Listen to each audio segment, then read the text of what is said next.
Bonjour à tous et bienvenue sur l'IFPAS TV. Ravi de vous retrouver pour un nouveau numéro des décideurs engagés de l'assurance et de la banque en partenariat avec l'Hémicycle. Le groupe IFPAS en partenariat avec l'Hémicycle vous présente les décideurs engagés de l'assurance et de la banque. Tout comprendre sur le marché, ses enjeux, les stratégies et les perspectives d'évolution dans un monde qui change. Et j'ai le plaisir aujourd'hui de recevoir Véronique Faujour, secrétaire générale du Crédit Agricole SA, membre du comité exécutif, déléguée générale de la Fondation Grameen du Crédit Agricole. Bonjour Véronique Faujour. Bonjour Florence. Alors nous allons bien sûr parler de votre groupe, le Crédit Agricole, de vos très bons résultats, de votre stratégie, de vos valeurs, de l'attractivité du secteur. On évoquera aussi la place des femmes dirigeantes dans la banque, secteur encore très masculin, de vos engagements, de ce qui vous anime aussi au quotidien. Ce qui nous amène tout d'abord à parler de votre parcours. Alors un parcours original, atypique, puisque vous avez fait une carrière dans la presse magazine, avant de travailler dans la banque. Mais alors être journaliste, c'était travailler dans la presse, c'était un rêve ? Oui, ça a été un rêve de toujours. J'étais petite fille, déjà je rêvais d'écrire des journaux, d'écrire des livres, donc ça, c'est une passion de toujours. Mais ce n'est pas tout à fait un hasard de se retrouver dans la banque finalement, parce que c'est une question qu'on me pose assez souvent, mais comment est-ce qu'on peut passer de l'un à l'autre comme ça? Et je pense qu'en fait, ce qui nous meut dans la vie, en fait ce qui me meut moi en particulier, c'est de trouver des entreprises avec de fortes valeurs et surtout un fort impact. Et quand on travaille dans les médias et dans la presse, on a souvent l'habitude de dire qu'on a le pouvoir des idées, le pouvoir de l'information, et c'est vrai, c'est réel. Mais quand on travaille dans la banque, et surtout au Crédit Agricole, on a finalement le pouvoir d'agir. Et ce pouvoir d'agir concrètement sur les choses, c'est aussi extrêmement intéressant. Et donc c'est ce passage-là qui m'a beaucoup intéressée et c'est pourquoi je l'ai fait. Mais comment s'est fait ce passage, justement? Ça a été une opportunité? Ça a été un choix? À un moment donné, vous vous êtes dit, bon, bah, je vais quitter la presse magazine parce que voilà, la banque est un secteur qui m'intéresse, ou ça a été comme ça un petit peu un hasard? Moi, je pense que la vie, c'est d'abord des rencontres. C'est un peu le hasard des rencontres. Moi, j'ai jamais eu de plan de carrière, ni de trajectoire tracée en me disant à tel moment je ferai ci, à tel moment je ferai ça. Je pense qu'il faut se laisser porter aussi un peu par ce hasard des rencontres. Et j'ai fait une rencontre, en l'occurrence, qui était un des patrons du Crédit Agricole et qui a fait le pari de me proposer un poste qui était complètement étonnant par rapport à mon parcours, mais qui me passionnait beaucoup et j'avais envie de travailler avec lui, donc je l'ai rejoint. En quoi ce parcours aujourd'hui influe sur vos choix, vos démarches, vos combats, notamment pour la place des femmes à des postes de direction? Je pense que c'est un choix de vie aussi de pouvoir se considérer complètement adaptable et donc être en capacité de se remettre en cause régulièrement, de pouvoir se poser des questions telles que est-ce que je n'ai pas fait le tour de ce que je fais aujourd'hui, est-ce que je peux être utile autrement? Et donc mon parcours à moi, s'il peut être un peu de temps en temps partagé avec d'autres femmes, c'est de se dire qu'il n'est jamais trop tard. Il n'est jamais trop tard pour bifurquer, pour changer, pour se poser des questions, pour s'amuser et pour apprendre surtout. On va écouter tout de suite la question d'une alternante, Émilie.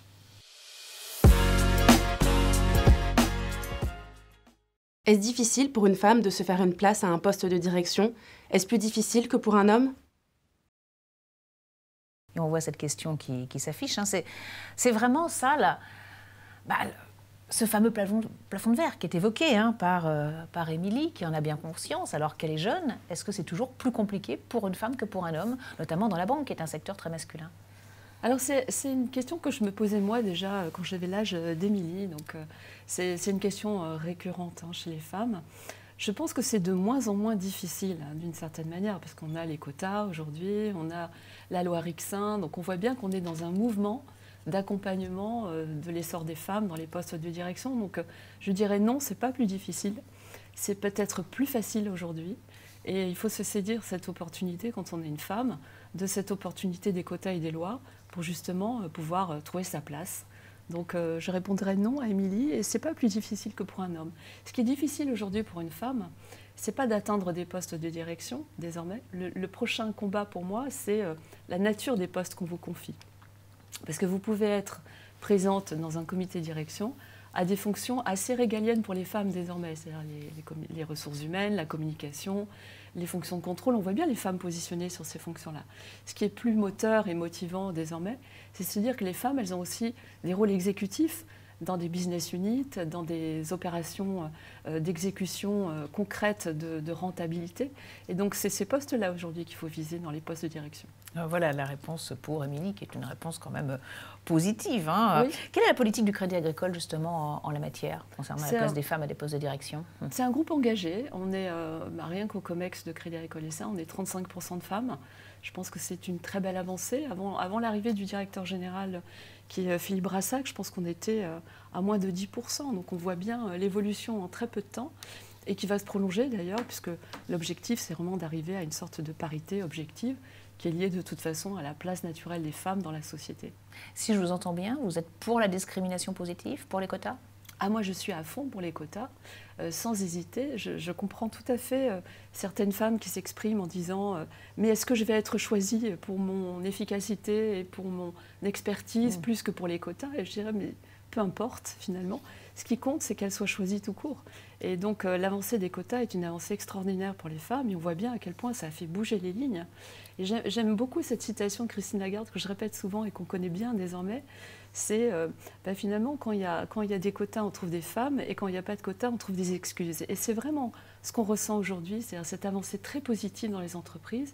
Et avec la loi Rixain, ça va être encore plus évident. La place des femmes va être encore plus grande.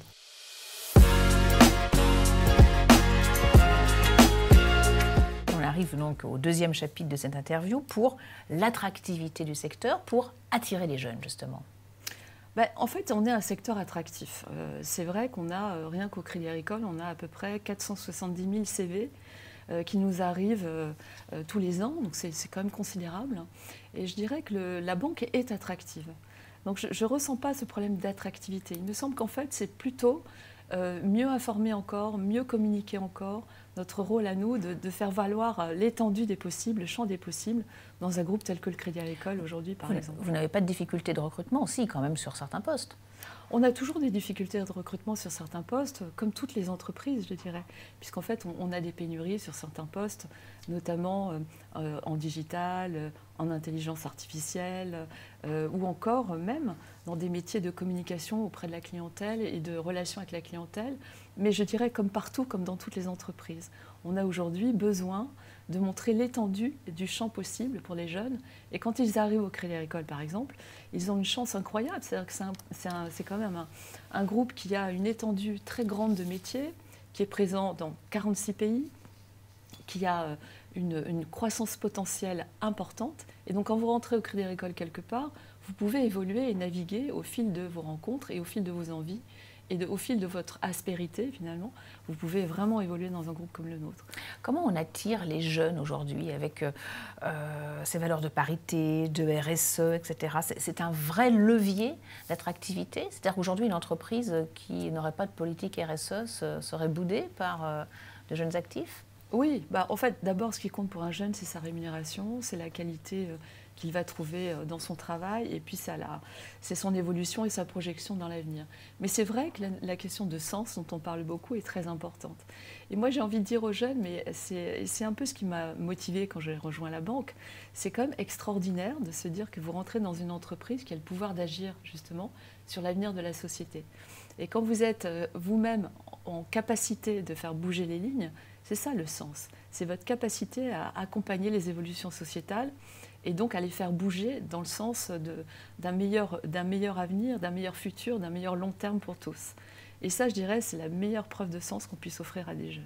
Et on va écouter un autre alternant, Eman, qui vous pose une question justement concernant la RSE. Pouvez-vous partager des exemples concrets d'actions RSE, donc de responsabilité sociale d'entreprise, mises en place par le Crédit Agricole? Voilà. Quels exemples concrets, justement, de votre politique RSE pouvez-vous donner à Eman, alternant à l'IFPAS? Alors, à Eman, j'ai envie de répondre en deux temps.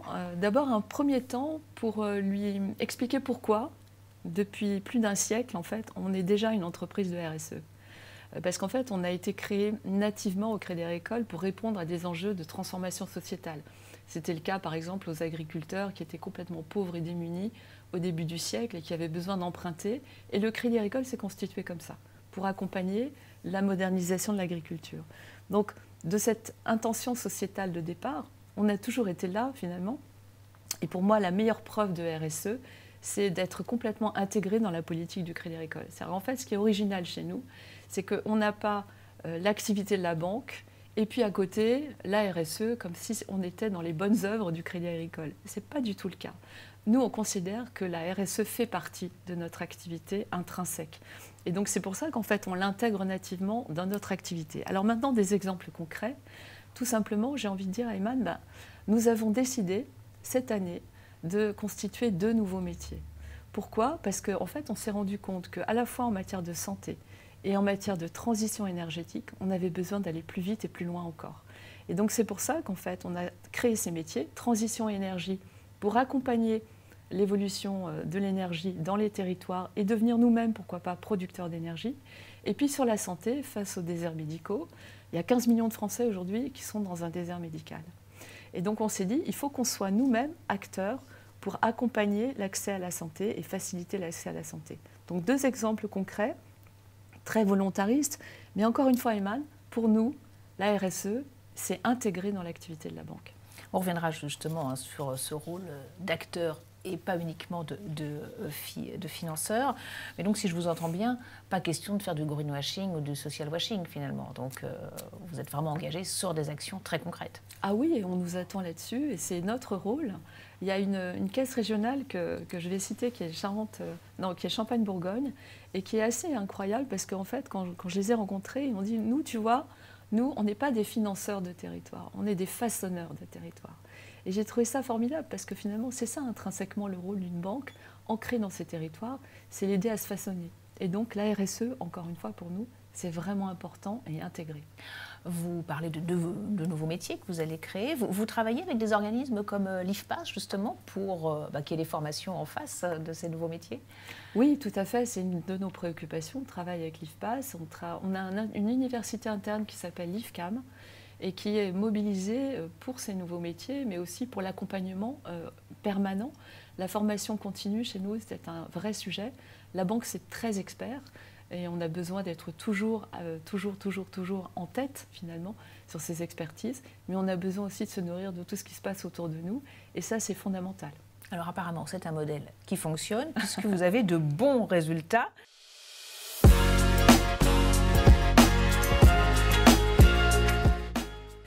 Le Crédit Agricole est le premier banquier des Français. Un mot des chiffres clés, plus de 8 milliards de résultats nets.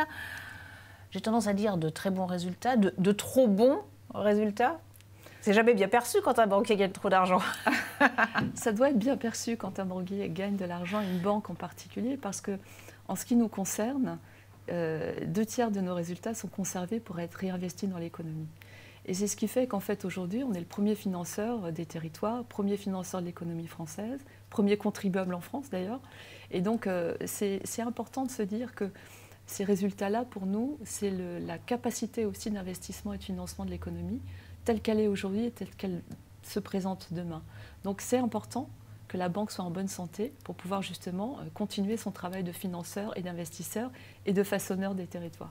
Si je regarde un petit peu en détail les résultats, je vois qu'il y a une chute de l'activité assurance. Comment est-ce que vous l'expliquez ? Alors, ce n'est pas une chute de l'activité assurance, c'est plutôt une démonstration de l'utilité de l'assurance. Puisqu'en fait, en fin d'année, on a eu, vous savez, de graves sinistres climatiques. Et donc, l'assurance, naturellement, elle est là aussi quand ça ne va pas. Et donc, elle est là pour indemniser et pour faire en sorte qu'elle soit aux côtés des sinistrés. Et on a eu de graves sinistres climatiques en France. Et c'est ce qui explique, finalement, l'importance des cotisations qui ont été reversées, finalement, à nos sinistrés pour les accompagner. Et ça risque de ne pas s'arranger avec le temps, vu le dérèglement climatique. C'est quelque chose qu'on anticipe. C'est probable. Alors, qu'est-ce que vous faites de ces bons résultats ? On parlait tout à l'heure que vous les réinvestissez dans les territoires. Donc, cette politique orientée vers les territoires, c'est vraiment l'ADN du Crédit Agricole ? Oui, c'est l'ADN du Crédit Agricole parce qu'on est une banque coopérative et mutualiste et que les territoires, on est implanté dans tous les territoires en France. Et on se plaît à dire d'ailleurs que nous sommes la banque des territoires, aux côtés des territoires, pour les territoires et par les territoires. Il faut savoir que dans la gouvernance du Crédit Agricole, on a des élus locaux, on a des caisses locales.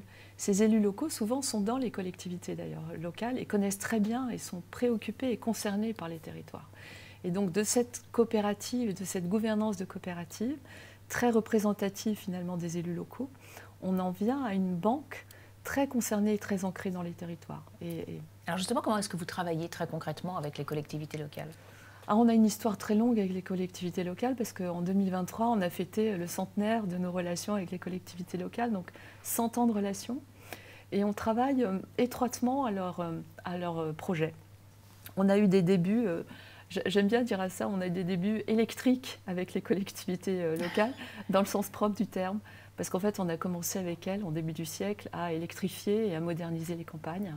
Ça a été le début d'une longue histoire sur les infrastructures, l'accompagnement de leurs investissements, l'accompagnement des infrastructures touristiques globalement. Et là, ce qui nous passionne aujourd'hui, c'est aussi les accompagner dans leur transition énergétique. Et on a des projets très concrets, je pense notamment dans le sud, il me vient à l'esprit là, la compagnie des coteaux de Gascogne qui joue un rôle très important avec les collectivités locales en Occitanie, en Aquitaine, et qui est vraiment là pour l'eau, pour l'acheminement de l'eau partout dans ces régions qui souffrent beaucoup de sécheresse en ce moment. Et donc 5 caisses régionales et Crédit Agricole SA contribuent à l'évolution, à l'accompagnement en capital de cette compagnie des coteaux de Gascogne qui va être encore plus sollicitée dans les années à venir. Donc ça, c'est vraiment votre stratégie. Aucun autre banquier ne se positionne sur les territoires en dehors du Crédit Agricole ? Oh, je ne dirais pas ça, bien sûr que non. Et il y a beaucoup de banquiers qui sont dans les territoires. Vous voyez émerger une concurrence ou c'est une stratégie qui est un peu délaissée par les autres acteurs du marché ? Non, je ne dirais pas ça. Je dirais que chacun a sa place, chacun a son identité. Nous, ce qui nous caractérise, c'est qu'on est implanté de très longue date. On est un acteur référent souvent pour les collectivités, de fait de le long partenariat de plus d'1 siècle. Et c'est ce qui caractérise finalement notre action. Nous, on aime bien dire en fait que dans les territoires, on est créateur de liens. Et donc les caisses régionales en particulier, qui sont vraiment des acteurs majeurs dans le financement et l'investissement des territoires, elles ont cette capacité aujourd'hui à relier tout type d'acteurs et à faire en sorte que chacun finalement contribue à un projet global. Oui, parce qu'il y a d'autres banques qui, par exemple, vont fuir les territoires.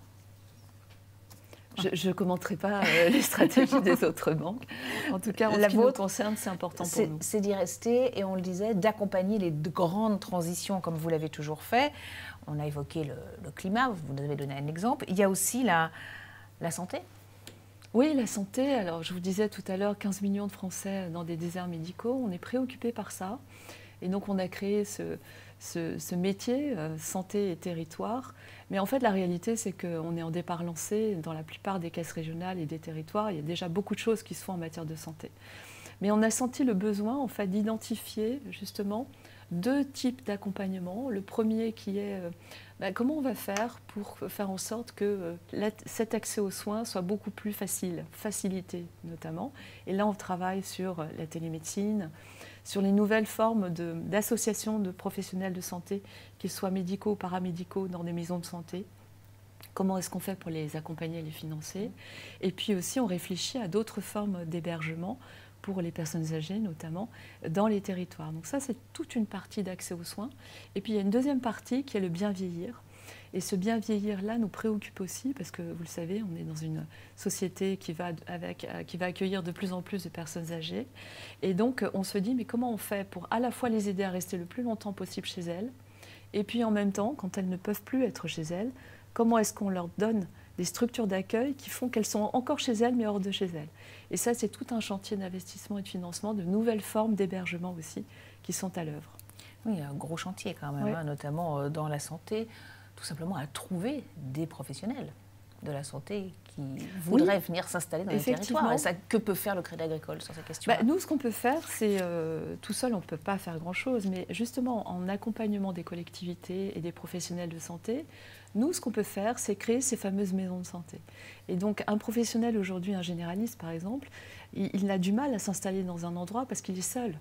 Et donc, il faut essayer de faire en sorte que les paramédicaux et les médicaux se regroupent ensemble dans des maisons de santé et donc trouvent des synergies opportunes, mais aussi une capacité de s'entraider et d'avoir une vraie structure de santé qui puisse répondre à toutes sortes de demandes des patients et ne pas peser sur un seul homme ou une seule femme dans un territoire.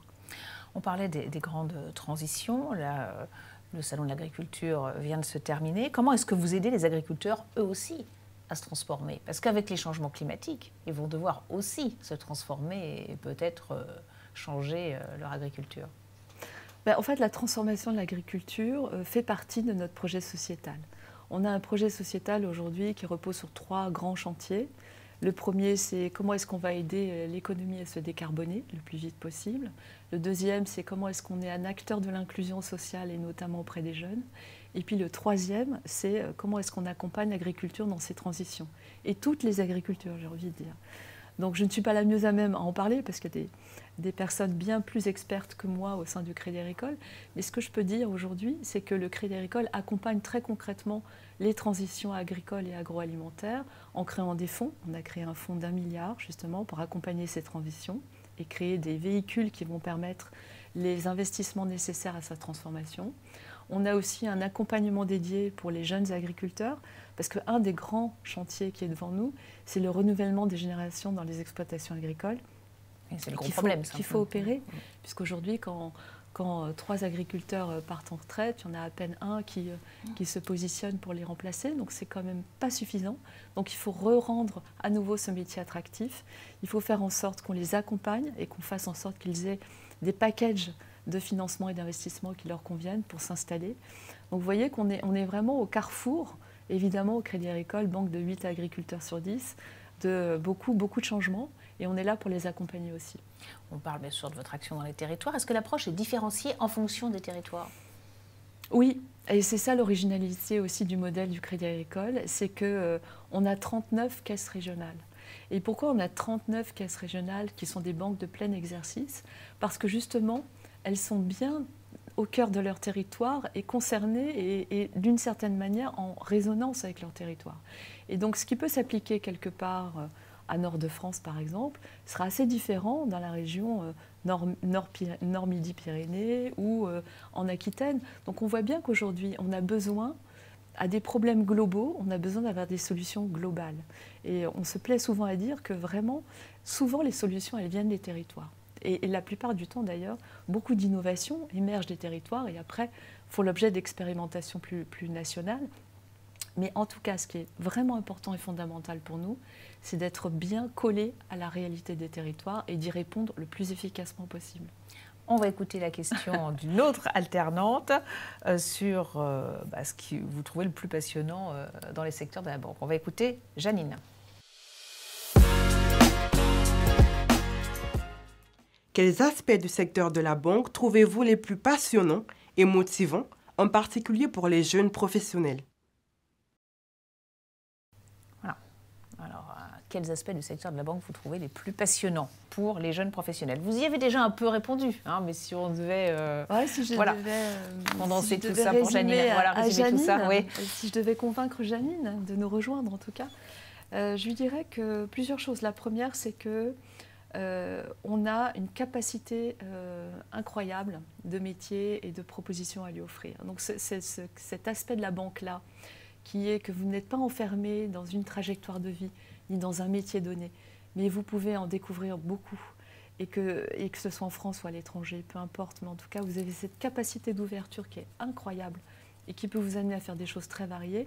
Ça, c'est vraiment un atout très fort.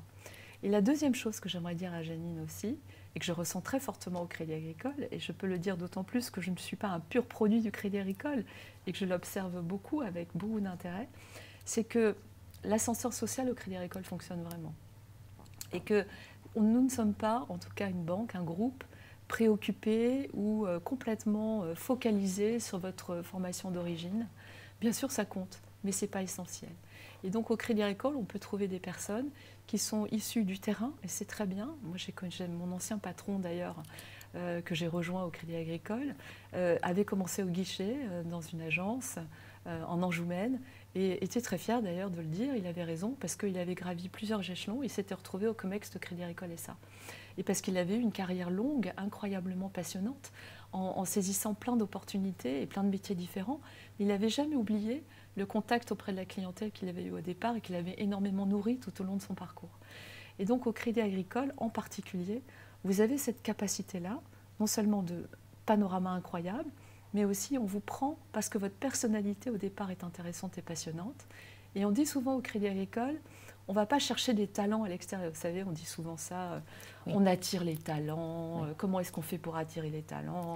C'est souvent le problème dans une entreprise. Quand on y est depuis très longtemps, on ne vous regarde plus et on va chercher justement les talents à l'extérieur. On va attirer les talents, comment on va faire, mon Dieu, pour attirer les talents? C'est un peu ridicule, honnêtement, parce que la réalité, c'est que chacun porte en nous des talents et que c'est ces talents-là qu'il faut cultiver. Donc nous, on préfère finalement faire grandir les talents et cultiver les talents plutôt que d'attirer les talents. Nous sommes tous porteurs de talents. Oui, vous les gardez finalement, les salariés, le plus longtemps possible au sein du Crédit Agricole. Mais oui, parce que ce capital humain, comme on le dit souvent, il est incroyablement important pour une banque qui est d'abord une entreprise de service, au service de ses clients et de la société. Et donc l'humain est très important. Alors, les jeunes aujourd'hui se tournent de plus en plus vers le digital. Comment les séduire? Alors, vous avez un modèle décalé. Quand on voit que de plus en plus de banques se tournent vers le digital, comment est-ce que vous faites face à cette concurrence? Et comment séduire les jeunes justement sur ces questions-là?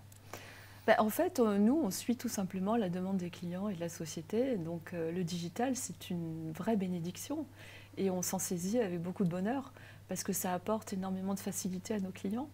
Et on le voit comme une aide encore plus importante pour apporter encore plus de services dans un temps encore plus court, à des besoins très variés. Et vous pouvez avoir besoin de quelque chose le soir à minuit et il faut qu'on soit là pour vous.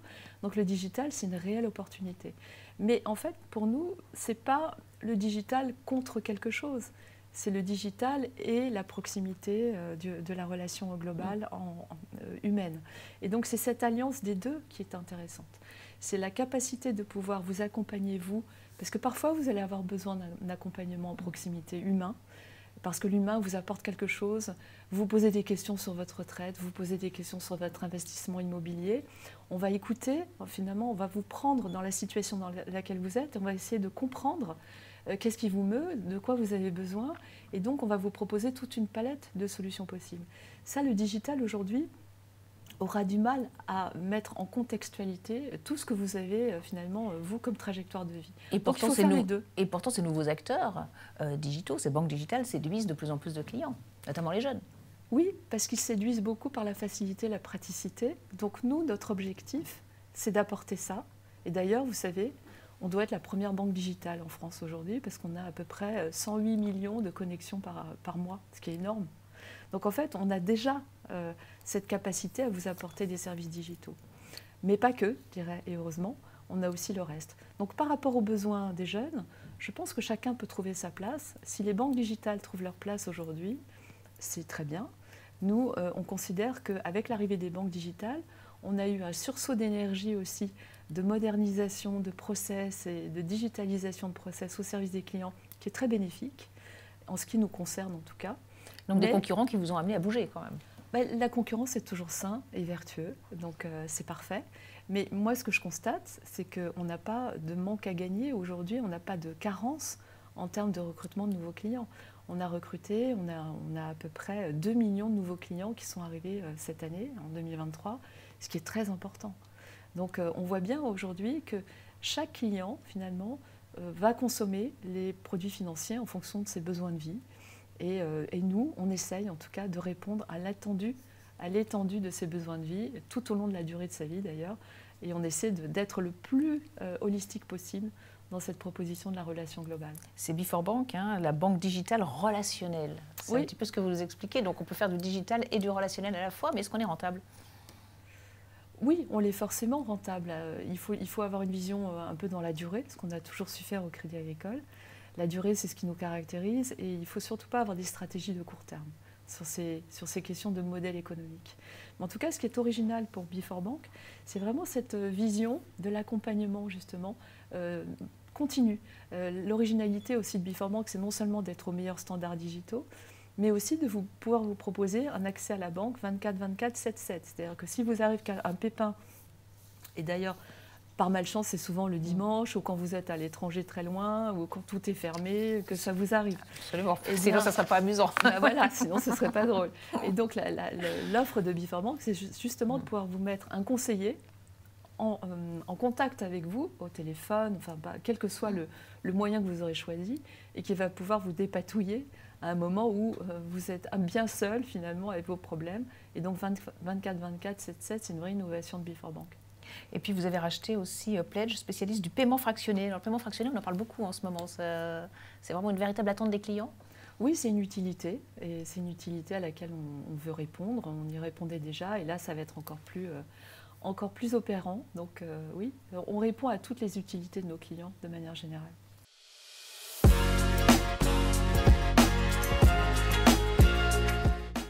On va parler de la fondation Grameen, donc pour une Oui. finance inclusive. C'est le dernier chapitre de cet entretien. Parce Déjà que, voilà, déjà, oui, ça passe vite. Parce que, quelle est la valeur qui représente le plus le Crédit Agricole? Vous l'avez dit, c'est quand même l'inclusion. Vous avez beaucoup insisté sur ces termes. En fait, il y a une conjugaison de deux choses très fortes au Crédit Agricole qu'il faut vraiment avoir en tête. C'est l'utilité et l'universalité. Ça, c'est vraiment deux principes majeurs pour nous. L'utilité, c'est savoir répondre finalement et coller au plus près de vos besoins, que ce soit vous clients ou vous société, il faut qu'on soit là. Et puis l'universalité, ça c'est vraiment une approche très forte du Crédit Agricole, c'est on veut être la banque pour tous, partout, tout le temps, par tous les moyens, avec tous les produits et services. Et ça, utilité et universalité, c'est vraiment ce qui nous caractérise. Est-ce que vous pouvez nous expliquer un petit peu les missions de la fondation Grameen, justement? Alors la fondation Grameen, elle a été créée il y a 15 ans par le professeur Younous, Mohamed Younous, le père de la microfinance, et puis le Crédit Agricole. Et pourquoi? Parce qu'en fait, c'était l'émergence de la microfinance il y a 15 ans, et c'était le moment finalement de se dire qu'est-ce qu'on peut faire dans les pays émergents pour lutter contre la pauvreté avec la microfinance. Donc on a créé cette fondation qui est présente aujourd'hui dans 40 pays à peu près, plutôt dans des pays assez pauvres. Hein. Donc on est en Afrique, on est en Asie du Sud-Est, on est de plus en plus aussi en Europe centrale, en Asie centrale, dans les Balkans. Et en fait, on a à peu près 80 millions d'euros qu'on met à disposition d'institutions de microfinance qui elles-mêmes prêtent à des clients pour leur donner un coup de pied à l'étrier, pour pouvoir s'installer, monter un petit business, commencer finalement à sortir de cette trappe de la pauvreté et voir un peu de lueur au bout du tunnel, donc vraiment commencer à s'émanciper grâce à l'inclusion financière. Donc finance inclusive, entrepreneuriat social. Le but, on parlait beaucoup de la place des femmes au début de l'entretien, ouais. Mais là, le but aussi de cette fondation, c'est d'aider des femmes à devenir entrepreneurs, à monter des projets. Oui, alors oui. Vous avez quelques exemples? Oui, c'est vraiment important. Et ça, c'est vraiment l'apport du professeur Younous au départ, parce qu'il avait constaté une chose. Il avait dit il faut prêter aux femmes, non pas parce que c'est une évidence, c'est une injustice criante de rien faire pour la moitié de l'humanité, ça c'est sûr, mais surtout, et c'est ça qui est intéressant, les femmes sont les meilleurs agents économiques. C'est-à-dire qu'en fait, les femmes remboursent mieux que les hommes. Quand elles gagnent un peu d'argent, en fait, elles le restituent à leur foyer, elles font mieux manger leur famille, elles achètent des médicaments, elles envoient les enfants à l'école. Et donc, en fait, pour l'économie générale, il faut fonctionner l'économie. C'est super, les femmes. Et donc, on est parti de là. Et nous aussi, notre rôle, c'est que quand on accompagne nos institutions de microfinance, on va vraiment vers les femmes en priorité, parce qu'on sait que c'est non seulement justice sociale, mais pas que, c'est très bon pour l'économie locale et pour l'économie globale des continents et des pays dans lesquels on agit. Vous avez quelques exemples de réalisation de projets à nous citer? Oui, il y a des femmes qui aujourd'hui lancent des entreprises. Moi, je suis allée en Côte d'Ivoire il n'y a pas très longtemps et j'ai vu une femme incroyable. D'ailleurs, j'ai vu que des femmes incroyables en Côte d'Ivoire. C'était très réjouissant. Et donc, j'ai vu une femme incroyable qui avait monté en 15 ans d'une intuition qui était de dire je vais monter une entreprise de nettoyage en B2B, donc pour les entreprises. Je vais commencer petitement, finalement, et aujourd'hui, elle a 1000 collaborateurs. Elle est l'une des premières femmes de Côte d'Ivoire en termes de chef d'entreprise, et elle a démarré tout petit. Et donc, mais ça, c'est une success story incroyable. J'en ai une autre avec la laiterie du Berger au Sénégal qu'on a accompagnée, qui a commencé, c'est pareil, en se disant je vais essayer de voir comment je peux faire de la collecte du lait, parce qu'il y a beaucoup d'éleveurs au Sénégal, Mais il y a beaucoup de lait importé en poudre, curieusement. Donc, on n'arrivait pas à transformer le lait tout simplement collecté en matériaux, en yaourt, que sais-je, pour les enfants, notamment dans les cantines scolaires. Et donc, on est parti tout petit, on a accompagné cet entrepreneur qui est aujourd'hui une des toutes premières entreprises de transformation du lait au Sénégal. Donc, en fait, ça, c'est des magnifiques success stories, mais j'en ai une toute petite aussi. Quand je suis allée au Togo, j'ai rencontré une femme qui m'a raconté que, en fait, son mari l'a abandonnée du jour au lendemain. Elle s'est retrouvée toute seule avec ses 5 gamins. Et donc, elle s'est dit, qu'est-ce que je vais faire? Elle est allée voir l'institution de microfinance qui lui a prêté 300 €. Elle a commencé à s'acheter un étal. Elle a vendu du poisson et maintenant, elle gagne sa vie. Elle fait manger ses 5 enfants. Elle s'est développée sur son marché. Et son mari est revenu et il lui a demandé s'il pouvait rentrer à la maison. Et elle l'a accepté, mais c'est elle qui commande maintenant. Ah, elle était bien gentille quand même. Allez, quelles sont les perspectives et les objectifs justement pour les années à venir de cette fondation? En fait, il y a vraiment un enjeu climatique très fort dans les pays dans lesquels on agit. Et vous savez, c'est d'autant plus injuste que ces pays sont très faiblement émetteurs de carbone, de CO2, et c'est les pays qui vont être le plus impactés par le réchauffement climatique. Donc nous, notre grand enjeu aujourd'hui, c'est d'accompagner la transition climatique de ces pays et donc de faire en sorte de flécher de plus en plus les investissements et les financements vers une agriculture durable, vers un accompagnement des agriculteurs justement pour mieux cultiver leur sol, pour faire en sorte qu'il soit plus fertile, pour mieux préserver l'eau et pour faire en sorte finalement que l'autosuffisance alimentaire se développe de plus en plus dans ces pays. Donc on a un grand chantier d'accompagnement. Alors avec toujours cet objectif, ne pas être seulement financeur, mais acteur. Oui.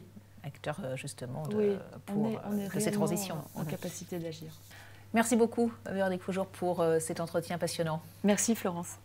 Et merci à vous tous de nous avoir suivis. On va se retrouver très vite pour un nouveau numéro des décideurs engagés de l'assurance et de la banque. À très vite.